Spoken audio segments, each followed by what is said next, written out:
Hi everyone, it's John Mitchell and we're continuing on with our videos on management skills. So the next main one that we look at is decision making or problem solving.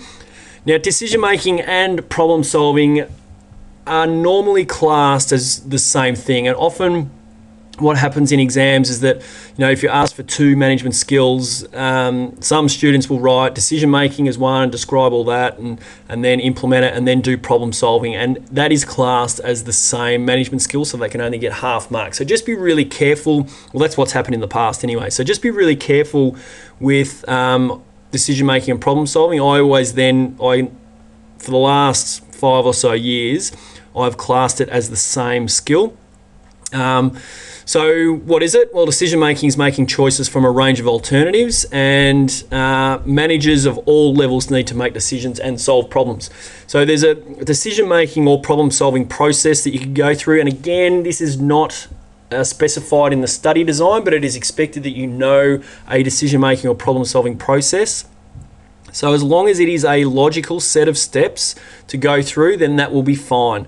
The one that we use that is common in some of the textbooks is IGDACE. So again, our acronyms. Firstly, identify the problem. Then we gather any relevant information that can help us make decisions. Then we develop a series of alternatives, because remember, it's making a choice from a range of alternatives. We analyze those alternatives and select and implement the best one, and then evaluate and make any necessary adjustments. Now, if you look at that, it is virtually the same as the planning process that we went through. There's just a couple of extra steps in there, but it is virtually the same.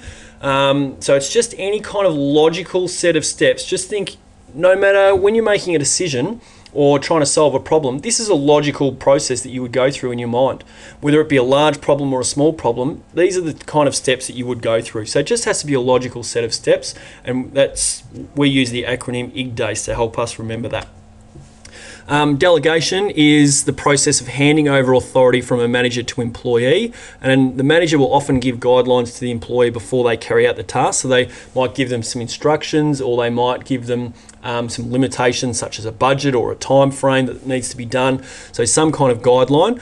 And then what that does is delegation helps free up the manager's time and helps the employee also develop new skills and gain experience, which is important because it's really important in what we call succession planning, which is where if a manager leaves the organisation or moves up in the organisation and leaves their role vacant, preferably we want someone within the organisation that has the skills and experience to step up into that role, and that's what we call succession planning. So delegating tasks, rather than the manager doing everything themselves, they can delegate tasks to employees to help them gain experience and knowledge.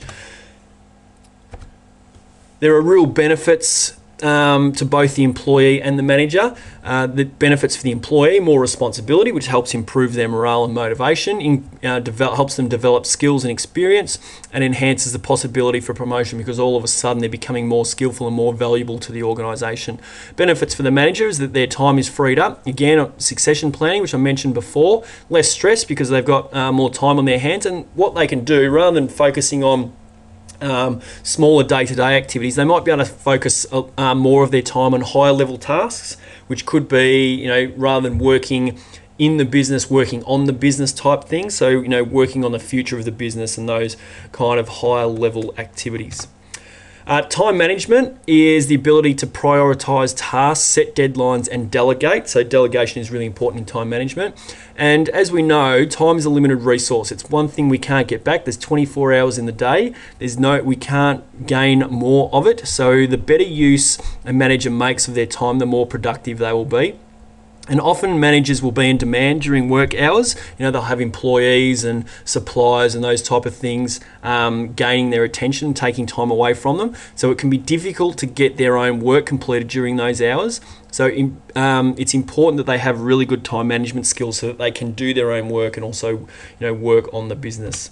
So improving time management skills, there's lots of different ways that we improve time management. And one of the greatest things you can do is do a time management course. But here are some things that you can do. Make a list of objectives, prioritise them and rank in terms of importance. So we're looking at objectives there, not activities. Then we make a list of activities necessary to achieve those objectives, and we can prioritise and schedule those activities, and then delegate any tasks that we can to other people to make better use of time. So for activities questions or more on this topic, then come on over to teachingbubble.com.